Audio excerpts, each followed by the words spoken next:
SSC ও সমমানের পরীক্ষার ফল প্রকাশ, সারা দেশে পাশের হার ৮০.৩৫। শিক্ষার মান উন্নয়নে উত্তরপত্র মূল্যায়নে পরিবর্তন আনা হয়েছে বললেন প্রধানমন্ত্রী। ৯ মাসে বিতরণ হয়েছে ২%-এরও কম স্মার্ট কার্ড, নির্ধারিত সময় বিতরণ শেষ করা নিয়ে সংশয়, আগের কমিশনই দায়ী বলছেন বিশেষজ্ঞরা। অনলাইনে ভ্যাট কার্যকরে প্রস্তুতি শুরু করেছে এনবিআর, শুরু হয়েছে নিবন্ধন। নানা সমস্যার অভিযোগ ব্যবসায়ীদের, জুলাইয়ের মধ্যে সমাধানের আশ্বাস। দিনাজপুরের বাজারে সব ধরনের চালের দাম বেড়েছে কেজিতে ৫ থেকে ৭ টাকা। সরবরাহ সংকটের অজুহাত ব্যবসায়ীদের, সক্রিয় সিন্ডিকেট বলছেন বিশ্লেষকরা। এবং কাগজপত্রহীন অভিবাসীদের বিনামূল্যে আইনি সহায়তা দেওয়ার উদ্যোগ নিউ ইয়র্ক প্রশাসনের। $১.৫ কোটি বেশি বরাদ্দ, স্বস্তিতে প্রবাসী বাঙালিরা।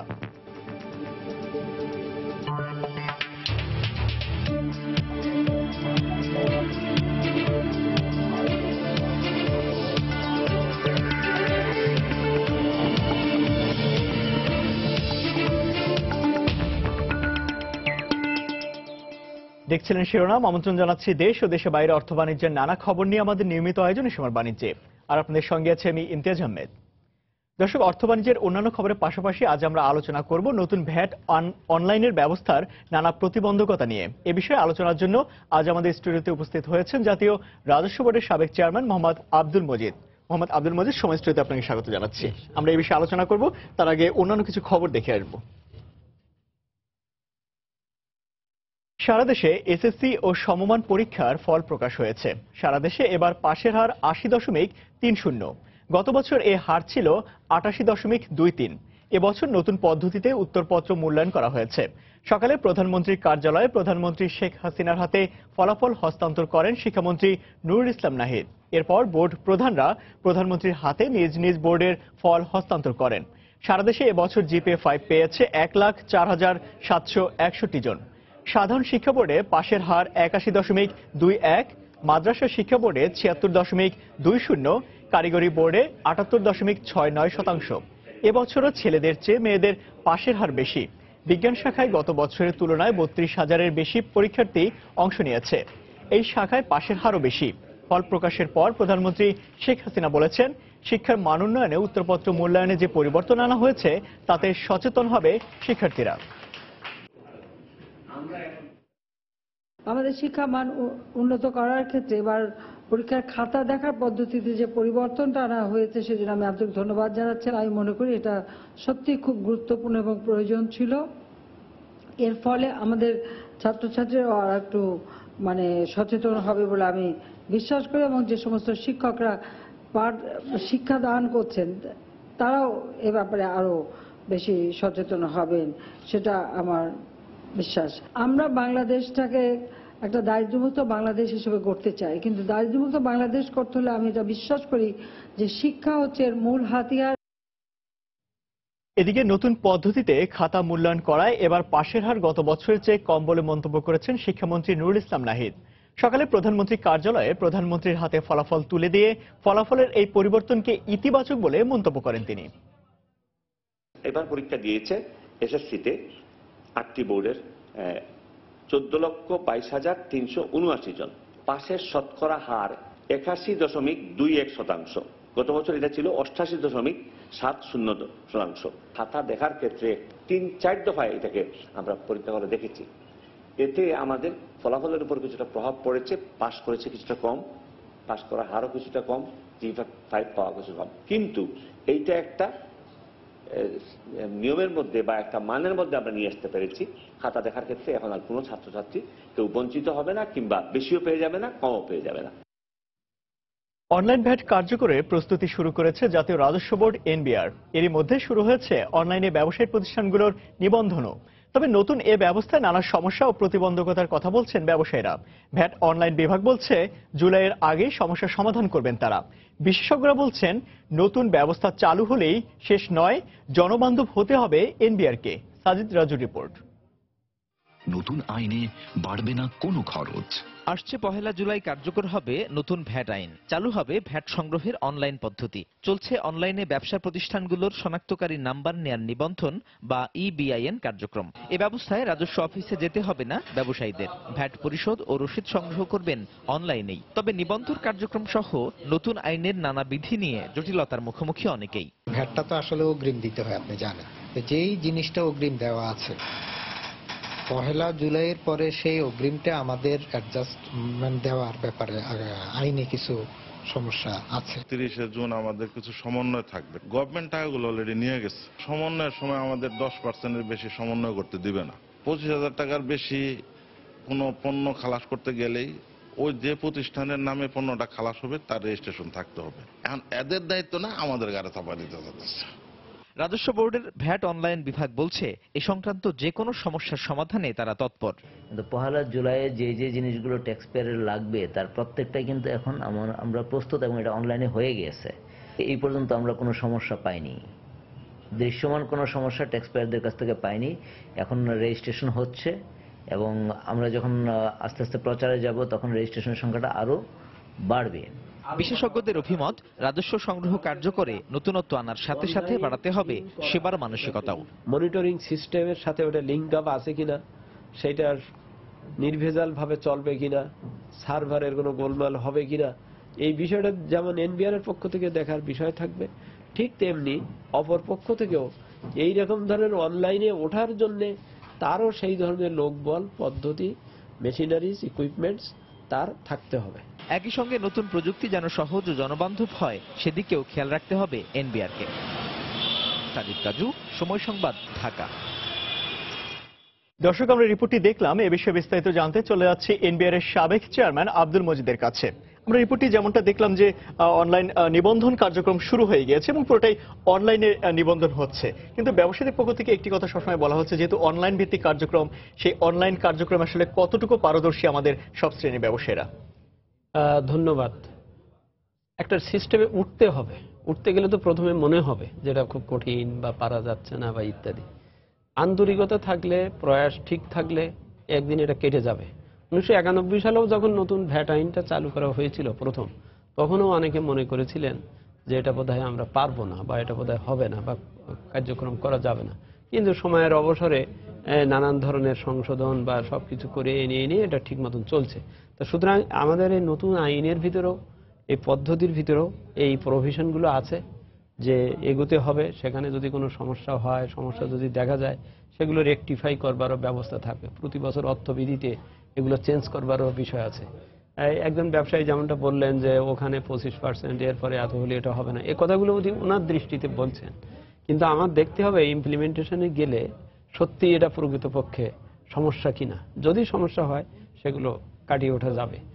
এখানে বিষয়টা হচ্ছে যে অনলাইন মানে কি, তার একটা প্রথম পথ হচ্ছে যেমন ইলেকট্রনিক ক্যাশ রেজিস্টার, সেখানে হিসেবটা থাকবে আর এখানে সার্ভারের সাথে তার যুক্ত থাকবে, সবাইকে দেওয়া হচ্ছে, পাসওয়ার্ড দেওয়া হচ্ছে ইত্যাদি। হ্যাঁ, এটা ঠিক যে আমাদের ক্ষুদ্র বা মাঝারি বা ক্ষুদ্র ব্যবসায়ীদের ক্ষেত্রে তাদের হয়তো সেই ধরনের লোকবল, তো সেখানে আবার বলা হচ্ছে 30 লাখ টাকার কম যাদের বিজনেস, ক্ষুদ্র ব্যবসায়ী, তারা কিন্তু আসতে হচ্ছে না। নিবন্ধন পরে সবাইকে করতে হবে, কিন্তু আপাতত তার লাগছে না, মানে তাকে এখন তো বড়দেরই বা এদের হচ্ছে। তা সুতরাং একটা সিস্টেমে উঠতে হবে। ওঠার আগে সমালোচনা করে বা পারবো না বা হবে না বা ইত্যাদি, এটা না আমি মনে করি। এবং আমি নিজেই তো বলতেছিলাম কিছুক্ষণ আগে সাক্ষাৎকারেই যে উভয় পক্ষের যারা ব্যবসায়ী বা যারা এটা ইন্ট্রোডিউস করবেন বা ব্যবহার করবেন, তাদেরও যেমন এগিয়ে আসতে হবে। এগিয়ে আসা বলতে আমি চাচ্ছি ইচ্ছা, প্রচেষ্টা বা আগ্রহ, এটা থাকতে হবে।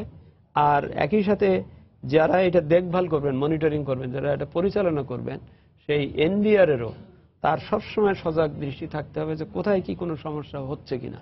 হতে গেলে সঙ্গে সঙ্গে সেটা রেকটিফাই করার চেষ্টায় থাকতে হবে।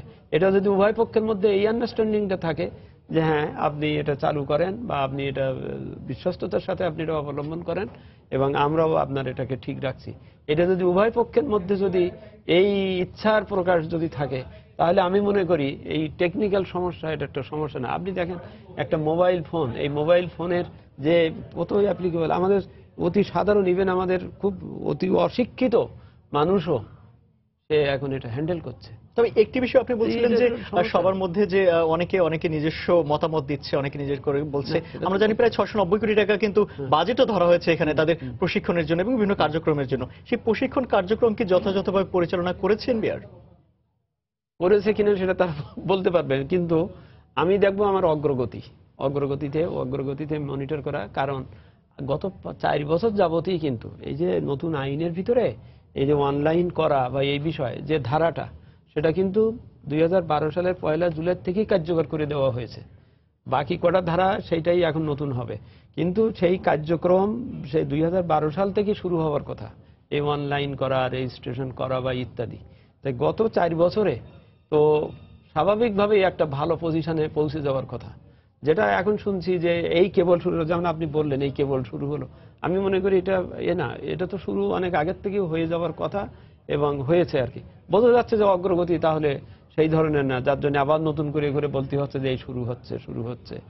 তো সুতরাং আমি মনে করি যে তাকে যাদের প্রশিক্ষণ দেওয়ার বা কর্মসূচি প্রকল্প যাদের প্রয়োজন তাদেরও দায়বদ্ধ থাকতে হবে, তাদেরকেও এ ব্যাপারে জবাবদিহির আওতায়ও আসতে হবে, এই যে তিনি তার প্রশিক্ষণের কর্মসূচিটা যথাযথভাবে চালিয়েছেন কিনা। কেননা যদি চালানো হয়েই থাকে তাহলে তো অপরপক্ষের এতটা অভিযোগ আসার কথা না। যেহেতু জুলাই থেকে এটা কার্যকর হচ্ছে, একটি বড় পদক্ষেপ এনবিআর এর জন্য। এর ফলে আসলে আমাদের এখন এই যে কার্যকরের বিষয়টা আমি আবার বলি, এখানেও অনেকেই হয়তো মনে করেন যে বোধহয় প্রথম কার্যকর হচ্ছে। আসলে কিন্তু আইনটা 2012 সালেই ইন্ট্রোডিউস হয়েছে, শুধু কয়েকটা ধারার প্রয়োগটা বিলম্বিত রাখা আছে। এটা আইনে থাকে যে আপাতত আমি এই ধারা দিয়ে দিলাম, অবিলম্বে কার্যকর হলো, আর এইগুলো আমি একটু পরে দেব। এই তো ওই সে পরে দেব, সেটাই শুরু হবে 1 জুলাই থেকে। কিন্তু কথা ছিল যে এর ভিতরে সবাই প্রস্তুতি নিয়ে যাবে। প্রতি বছর বিদেশে বিপুল পরিমাণ অর্থ পাচার হচ্ছে বাংলাদেশ থেকে, এমন তথ্য তুলে ধরে প্রতিবেদন প্রকাশ করেছে যুক্তরাষ্ট্রভিত্তিক গবেষণা প্রতিষ্ঠান জিএফআই। রাজস্ব বোর্ডের চেয়ারম্যান প্রতিবেদন উল্লেখ করা অর্থের পরিমাণের সঙ্গে একমত না হলেও অর্থ পাচারের বিষয়টি মেনে নেন। আর আইনমন্ত্রী বলেন, যথাযথ প্রমাণ পেলে আইনগত ব্যবস্থা নেওয়া হবে। অর্থ পাচার সারা বিশ্বেই অর্থনীতির জন্য একটি মহামারী এবং বহুল আলোচিত বিষয়। সম্প্রতি ওয়াশিংটন ভিত্তিক গবেষণা প্রতিষ্ঠান গ্লোবাল ফিনান্সিয়াল ইন্টিগ্রিটি জিএফআই আবারও বিষয়টি সামনে এনেছে। জিএফআই বলছে 2005 থেকে 2014 সাল পর্যন্ত বাংলাদেশের মতো উন্নয়নশীল দেশের মোট আমদানি রপ্তানি বাণিজ্যের 14.1 থেকে 24% পর্যন্ত অর্থ পাচার হয় অন্য দেশে। প্রতিবেদন অনুযায়ী 2014 সালে দেশ থেকে পাচার হয়েছে 73,000 কোটি টাকা, তার আগের বছরে যা ছিল 76,000 কোটি টাকা। তাদের পরিসংখ্যান মতে বাংলাদেশ থেকে অর্থ পাচারের পরিমাণ প্রতি বছরই বাড়ছে। পাচারের মাধ্যম হিসেবে ব্যবহার করা হচ্ছে আমদানি পণ্যের দাম বেশি দেখানো, রপ্তানি পণ্যের দাম কমিয়ে বাকি অর্থ দেশের বাইরে রাখা, কর ফাঁকি, হুন্ডি সহ নানা রকমের দুর্নীতি। ইন্টারন্যাশনাল ট্রেডের ক্ষেত্রে আপনার ইনভয়েসের ক্ষেত্রে যে অনিয়ম হয়, সেটা তো প্রচলিত আমাদের যে সিস্টেম আছে সেই কাঠামোতে চেষ্টা করা হচ্ছে অ্যাড্রেস করার, তার মধ্যে দিয়ে দেখা গেছে যে চলে যাচ্ছে। এবং এই কাঠামোর মধ্যে যারা কাজ করছে তারাও দেখা যাচ্ছে এর একটা অংশ, কম বেশি তারা তার সাথে জড়িত। রাজস্ব বোর্ডের চেয়ারম্যান জিএফআই এর প্রতিবেদনের মানকে প্রশ্নবিদ্ধ বললেও অর্থ প্রতিমন্ত্রী জানান অর্থ পাচারের বিরুদ্ধে ব্যবস্থা নেওয়া হচ্ছে। প্রতিবেদনটির পদ্ধতিগত দিক নিয়ে ইতিমধ্যে প্রশ্ন উঠেছে। কোন পদ্ধতিতে তারা প্রতিবেদনটি তৈরি করেছেন সেটা সুস্পষ্টভাবে প্রতিবেদনগুলোতে প্রকাশিত হয়নি। আমরা এটা পরীক্ষা নিরীক্ষা করছি এবং বাণিজ্য যখন ঘটে, বাণিজ্যে কিছুটা আন্ডার ইনভয়েসিং হলেও বিদেশ থেকে কিন্তু বিভিন্ন সামগ্রী দেশে আসে। সামগ্রিক মূল্যায়নে যে পরিমাণ মুদ্রার কথা বলা হচ্ছে সেই পরিমাণ হতে হবে না, ও পরিমাণ অনেক কমতে পারে। এই তথ্যকে আমরা উড়িয়ে ফেলছি না, আমাদের নজরে এসছে এই চুরি বা এই পাচার সম্বন্ধে কেন্দ্রীয় ব্যাংক যথাযথ ব্যবস্থা গ্রহণ করবে এবং আমরা সরকারের পক্ষে কেন্দ্রীয় ব্যাংককে সার্বিক সহায়তা ও নির্দেশনা দিয়ে যাব, যাতে করে এই ধরনের প্রবণতা যাতে আর বৃদ্ধি না পায়, সেটা যাতে রোধ করা যায়। বিভিন্ন সময়ে দেশের স্থলবন্দর এবং সমুদ্র বন্দর দিয়ে এক পণ্যের আমদানি ঘোষণার বিপরীতে অন্য পণ্য আমদানির জালিয়াতি ধরা পড়ে, যা অর্থ পাচারের সত্যতা অনেকাংশেই প্রমাণ করে। হরিপদ সাহা, সময় সংবাদ, ঢাকা। 2014 সালে বাংলাদেশ থেকে 73,000 কোটি টাকা বিদেশে অবৈধভাবে পাচার হয়েছে মর্মে জিএফআই এর রিপোর্ট নজরে এসেছে বলে জানিয়েছেন অর্থ প্রতিমন্ত্রী এম এ মান্নান। গতকাল জাতীয় সংসদে এক প্রশ্নের জবাবে অর্থ প্রতিমন্ত্রী জানান, এ বিষয়ে সরকারি নির্দেশনা অনুযায়ী কেন্দ্রীয় ব্যাংক যথাযথ ব্যবস্থা নেবে। বিশাল অঙ্কের টাকা, ৭৩,০০০ কোটি টাকা, এই তথ্যকে আমরা উড়িয়ে ফেলছি না।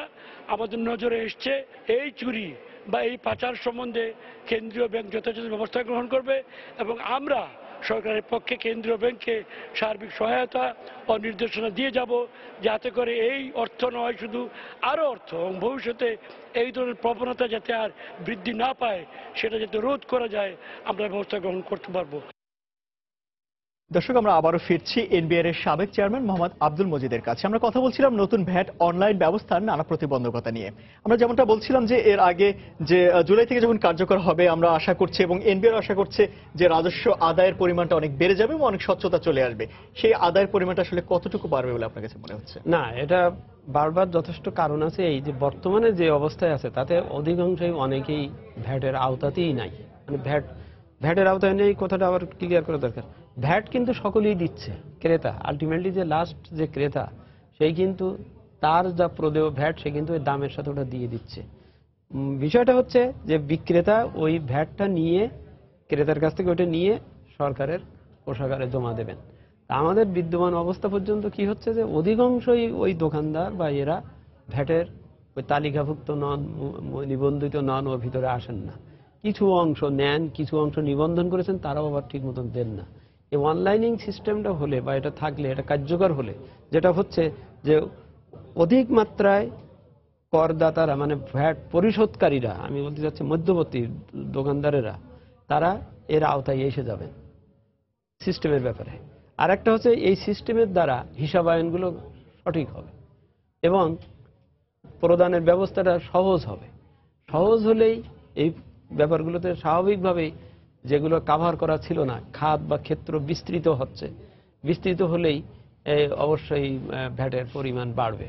তো ক্রেতাদের কোনো আশঙ্কার বিষয় রয়েছে কিনা? কিন্তু বলে থাকেন যে আমাদের খরচ বেড়ে যাচ্ছে, এমনটা কিন্তু না না, ক্রেতাদের আশঙ্কা ওইটাই। এবং আমি মনে করি সকলেরই এই থাকা দরকার যে আমি দামের সাথে যে ভ্যাটটা দিচ্ছি এই ভ্যাটটা সরকারের কাছে যাচ্ছে কিনা, এই যাওয়ার ব্যাপারে তার আগ্রহ, তার আশঙ্কা, তার ইচ্ছা থাকতে হবে, চাপও থাকতে হবে আমি মনে করি। কেননা আমি রাষ্ট্রকে যে টাকাটা দিচ্ছি, রাষ্ট্রের যেটা প্রাপ্য সেটা যেন মধ্যবর্তী কেউ যেন নিয়ে না যান বা সেটা যেন ঠিক মতন জমা পড়ে।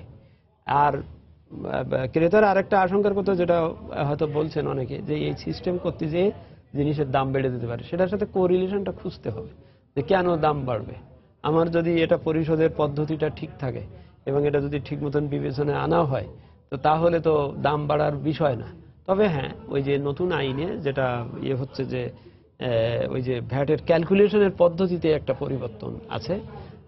আগে যেমন ৩০০ টাকার জিনিস তার উপরে ভ্যাট এত এত এত করে একটা জিনিসের দামের যে ওর ভিতরে, অর্থাৎ ৩০০ টাকার জিনিসের দাম আগে যে পদ্ধতিটা ছিল, জিনিসের দাম ৩০০ টাকা, ওর ভিতরে আছে ভ্যাটের পরিমাণ বা শুল্ক দিয়ে দাম ৩০০ টাকা এইভাবে। আর এখন নতুন যে সিস্টেম হচ্ছে তাতে হচ্ছে দাম দোকানদার আগে সব ঠিক করবে তার কত, তার উপরে 15% ভ্যাট। তার মানে ভ্যাটটা আসলে এখন দৃশ্যমান হচ্ছে এবং যুক্ত হচ্ছে। যেমন অনেক ডিপার্টমেন্টের গেলে দেখা যাবে যে জিনিসের দাম প্লাস ভ্যাট কতটা লেখা আছে, এখানে তাই হবে প্লাস ভ্যাট।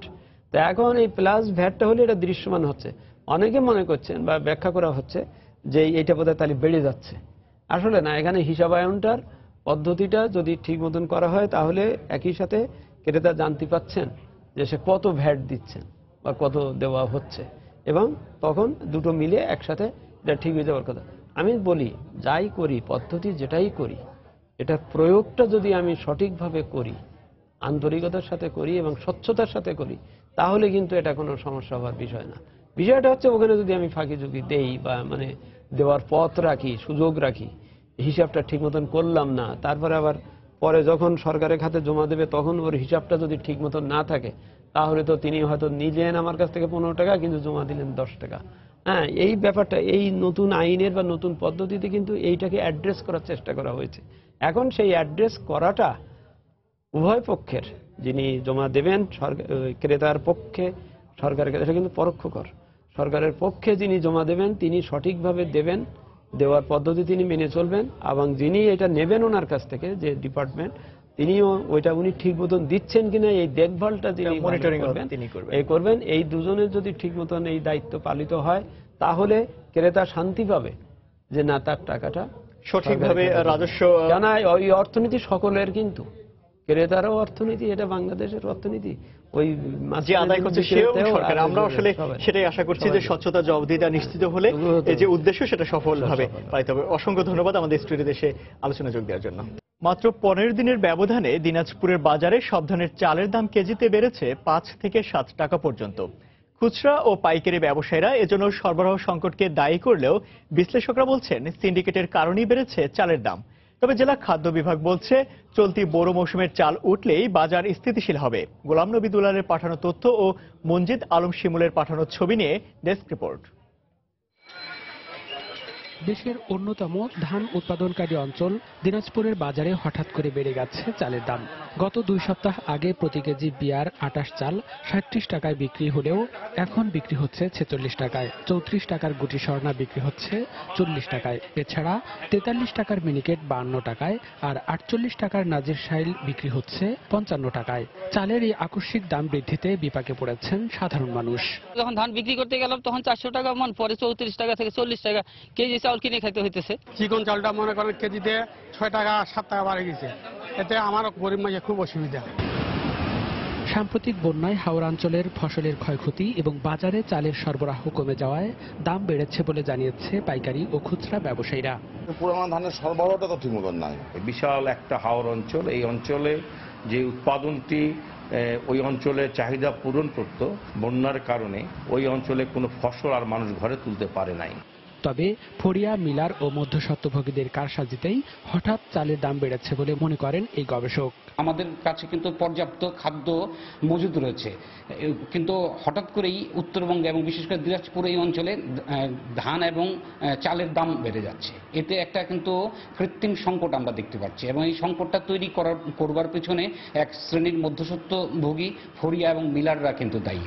অবশ্য জেলার খাদ্য কর্মকর্তা বলছেন আগামী 15 থেকে 20 দিনের মধ্যে নতুন চাল বাজারে আসলেই দাম স্বাভাবিক হয়ে আসবে। আমনটা জাস্ট শেষ হলো, বড় আসবে, তো মাঝামাঝি একটা সময়, এই সময় এমনিতে একটু বৃদ্ধি থাকে। 20 থেকে 25 মে এর মধ্যে বড় চলে আসবে, এর মধ্যে ইনশাল্লাহ আশা করি স্টেবল হয়ে যাবে প্রাইস। চলতি বোরো মৌসুমে দিনাজপুরে 1,73,000 হেক্টর জমিতে ধানের আবাদ হয়েছে, আর উৎপাদন লক্ষ্যমাত্রা 6,88,000 মেট্রিক টন। সময় সংবাদ, দিনাজপুর। হবিগঞ্জে বন্যা পরিস্থিতি অপরিবর্তিত রয়েছে। এখনো তলিয়ে আছে 60,000 হেক্টর জমির ফসল। পানিতে ডুবে থাকা কাঁচা পাকা ধান সংগ্রহের চেষ্টা চালালেও ব্যর্থ হচ্ছেন কৃষক। ধান নষ্ট হয়ে যাওয়ায় চরম ক্ষতির মুখে পড়ে দিশেহারা হয়ে পড়েছেন তারা। পরিবার পরিজন নিয়ে মানবেতর জীবন কাটাচ্ছে ক্ষতিগ্রস্ত কৃষক। এই অবস্থায় পর্যাপ্ত সরকারি সহায়তার দাবি জানিয়েছেন তারা। এদিকে বন্যার কারণে প্রায় 200 কোটি টাকার ক্ষয়ক্ষতি হতে পারে বলে ধারণা করছে কৃষি বিভাগ। বৃষ্টির মধ্যে হিলে পাথরে আমাদের ক্ষেতগুলা সবগুলো ধ্বংস করে দিয়েছে, যাগুলা বড়সড়া ছিল তাগুলা সব নিয়ে নিছে। এখন ভাই আমরা না খাইয়া মরার অবস্থানে আমরা আছি। এখন আমরা নই আসা, কোনো আশা নাই। যদি সরকার আমরা সাহায্য করে তাহলে আমরা চলতাম, জানাইলেও উপায় নাই। 12,000 জায়গা করছিলাম, সব তলে নিচে, এক কাছে দাম হারতাম পারছি না। এভিয়েশন ও পর্যটন খাতে প্রণোদনা দেওয়ার দাবি করেছেন এ খাতের সঙ্গে সংশ্লিষ্টরা। পাশাপাশি আগামী বাজেটে এ খাতে বরাদ্দ বাড়ানোরও দাবি করেন তারা। গতকাল রাজধানী মহাখালীতে aviation and tourism journalist forum of Bangladesh ATJFB আয়োজিত প্রাক বাজেট আলোচনায় এ দাবি করেন দেশের পর্যটন খাতের সাথে সংশ্লিষ্টরা। বৈদেশিক মুদ্রা অর্জনকারী পর্যটন সংস্থাগুলোর জন্য করমুক্ত যানবাহন আমদানি, বিশেষ বিবেচনায় দেশের বাইরে ব্যাংকের মাধ্যমে অর্থ পাঠানোর সুযোগ সহ বিভিন্ন দাবি তুলে ধরেন দেশের ট্যুর অপারেটররা। আলোচনায় প্রধান অতিথির বক্তব্যে বেসামরিক বিমান পরিবহন ও পর্যটন মন্ত্রী রাশেদ খান মেনন বলেন, দেশের পর্যটন খাতের গুরুত্ব বিবেচনায় আগামীতে পর্যটন খাতের ব্যবসায়ীদের ট্যুরিজম অ্যাওয়ার্ড দেওয়ার উদ্যোগ নেওয়া হবে।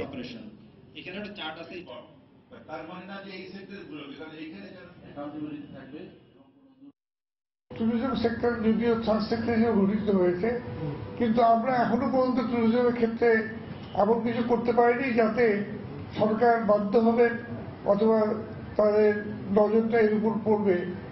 কিন্তু একটা কথা বলতে পারি যে গত কয়েক বছরে ট্যুরিজম নিশ্চিতভাবে এগিয়ে চলেছে। এখানে প্রণোদনাটি খুবই গুরুত্বপূর্ণ বিষয় এবং এই প্রণোদনার বিষয়টি আমাদের বিবেচনার মধ্যে নিয়ে আসতে হবে। ইমিডিয়েটলি আমি স্ট্যান্ডিং কমিটির সাথে আলোচনার ভিত্তিতে এবং অন্য দেশের আলোচনার ভিত্তিতে যাতে পর্যটন আবার দেওয়া যায় সে ব্যাপারে একটা ব্যবস্থা করব বলে মনে করি। চোরাচালান রোধে ভূমিকার জন্য ইউএস বাংলা এয়ারলাইন্সের 2 পরিচ্ছন্নতা কর্মীকে সম্মাননা দিয়েছে শুল্ক গোয়েন্দা ও তদন্ত অধিদপ্তর। গতকাল কাকরাইলে শুল্ক গোয়েন্দার সদর দপ্তরে আব্দুল কাদের ও আলমাস হোসেন নামে 2 কর্মীর হাতে সম্মাননা তুলে দেন এনবিআর চেয়ারম্যান মোহাম্মদ নজিবুর রহমান। এ সময় 2 কর্মীকে রাজস্ব যোদ্ধা বলে অভিহিত করেন এনবিআর চেয়ারম্যান। চোরাচালান রোধে কার্যকর ভূমিকা রাখতে আগামীতে সব এয়ারলাইন্সের কর্মচারীদের প্রশিক্ষণ দেওয়ারও ঘোষণা দেন তিনি। এছাড়া আর্থিক প্রণোদনা দেওয়ার কথা জানান শুল্ক গোয়েন্দার মহাপরিচালক মইনুল খান। গত সোমবার ইউএস বাংলার কলকাতা থেকে ঢাকায় আসা একটি এয়ারক্রাফট পরিষ্কার করার সময় সিটের নিচে প্যাকেটে 60টি স্বর্ণের বার পেয়েছিলেন কাদের ও আলমাস, কিন্তু সততার দৃষ্টান্ত স্থাপন করে 3.5 কোটি টাকার মূল্যের এই স্বর্ণ নিজেরা না রেখে শুল্ক কর্তৃপক্ষকে জানান তারা। স্কোয়ার ইলেকট্রনিক্স লিমিটেডের 10টি নতুন বিক্রয় কেন্দ্র উদ্বোধন করা হয়েছে। Sharp Roxy sales and service কোম্পানির ব্যবস্থাপনা পরিচালক তাদাশি ও ইয়ামা বুধবার প্রতিষ্ঠানটির শোরুম সম্প্রসারণ কার্যক্রমের উদ্বোধন করেন। এ সময় স্কোয়ার ইলেকট্রনিক্স লিমিটেডের ব্যবস্থাপনা পরিচালক আরিফুর রহমান উপস্থিত ছিলেন। এ সময় জানা যায় স্কোয়ার সারা দেশে তাদের শোরুম সংখ্যা 60 থেকে বাড়িয়ে 200 করার পরিকল্পনা নিয়েছে।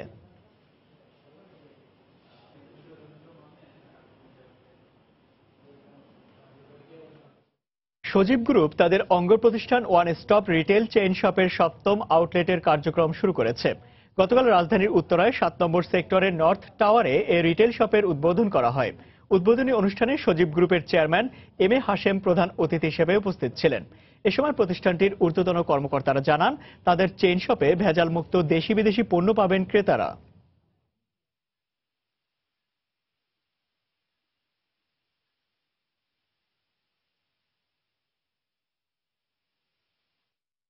মার্কিন প্রেসিডেন্ট ডোনাল্ড ট্রাম্পের অভিবাসী বহিষ্কার নীতির বিরুদ্ধে অবস্থান নিয়ে এবার কাগজপত্রহীনদের বিনামূল্যে আইনি সহায়তা দেওয়ার উদ্যোগ নিয়েছে নিউ ইয়র্ক নগর ও রাজ্য প্রশাসন। নিউ ইয়র্কের গভর্নর এন্ড্রু কুমো প্রথমবারের মতো এ খাতে $1 কোটি তহবিল গঠন করার 2 সপ্তাহের মধ্যে নিউ ইয়র্কের মেয়র বিল ডি ব্লাজিও ব্যালান্স নির্বাহী বাজেটে $1,64,00,000 বরাদ্দ দিয়েছেন। যুক্তরাষ্ট্রের নিউ ইয়র্ক থেকে টিএম মামুনের ক্যামেরায় শিহাবুদ্দিন কিস্তুর রিপোর্ট। প্রেসিডেন্ট নির্বাচনে ডোনাল্ড ট্রাম্পের বিজয়ের পর থেকেই তার অভিবাসী বিরোধী নীতির বিরুদ্ধে সোচ্চার নিউ ইয়র্ক সিটি মেয়র ও রাজ্য গভর্নর। মেয়র বিল ডি ব্লাজিও ঘোষণা করেছেন নিউ ইয়র্কে অভিবাসী বিরোধী অভিযান রুখে দাঁড়ানো হবে। 2017 সালের স্টেট অব ইউনিয়নের দেওয়া ভাষণে গভর্নর কোমো তার পূর্ব প্রতিশ্রুতি পুনর্ব্যক্ত করে বলেন যুক্তরাষ্ট্রের মূল্যবোধকে ধ্বংস করতে দেওয়া হবে না। নিউ ইয়র্কে আমরা প্রায় সবাই অভিবাসী। এদেশের উন্নয়নে অভিবাসীদের গুরুত্বপূর্ণ ভূমিকার ফলেই যুক্তরাষ্ট্র পৃথিবীর অনন্য সমৃদ্ধ রাষ্ট্রে পরিণত হয়েছে। এই অভিবাসীদের বিরুদ্ধে সরকার যা খুশি চাইলেই করতে পারে না। বুধবার গভর্নরের দপ্তর কাগজপত্রহীন আটক অভিবাসীদের পক্ষে আইনি লড়াইয়ের জন্য নিউ ইয়র্ক ল স্কুল এবং নিউ ইয়র্ক ইমিগ্রেশন কোয়ালিশনকে এগিয়ে আসার আনুষ্ঠানিক আহ্বান জানিয়েছে। রাজ্য ও নগর সরকারের এই উদ্যোগে স্বস্তি প্রকাশ করেছেন প্রবাসী বাঙালিরা। তবে যে কোনো ধরনের অপরাধ থেকে বিরত থাকা উচিত বলেও মনে করেন তারা। অনেক লোকজন আছে যারা শুধু কাজ করে, খাওয়া দাওয়া করে বেঁচে আছে কোনো রকম, যাদের কাছে পয়সা নেই। তো তাদেরকে এইভাবে আইনি সহায়তা বিনা পয়সায়, এটা অবশ্যই নিঃসন্দেহে একটি ভালো উদ্যোগ। আমরা একে সাধুবাদ জানাই। তারা যেন এরকম আরো পদক্ষেপ নেয় যাতে আমরা আরো ভালোভাবে নিউ ইয়র্ক সিটিতে থাকতে পারি। আমাদের স্পেশালি নিউ ইয়র্কে যত বাঙালি আছেন ইলিগ্যাল, তাদের জন্য নিরাপদ এবং ভালোভাবে থাকার জন্য। যে দেশে থাকেন না আপনি কেন, সে দেশের আইনের প্রতি আপনাকে শ্রদ্ধাশীল হতে হবে। গভর্নরের দপ্তরের পরিসংখ্যান অনুযায়ী নিউ ইয়র্কের মোট জনসংখ্যার 22% অভিবাসী। এই প্রথম অভিবাসীদের আইনি সহায়তায় কোন গভর্নর ও মেয়র মোট $2,64,00,000 অর্থ বরাদ্দ দিলেন। শিহাবুদ্দিন কিসলু, সময় সংবাদ, নিউ ইয়র্ক, যুক্তরাষ্ট্র। আবারও জানিয়ে দিচ্ছে সময় বাণিজ্যের শিরোনামগুলি।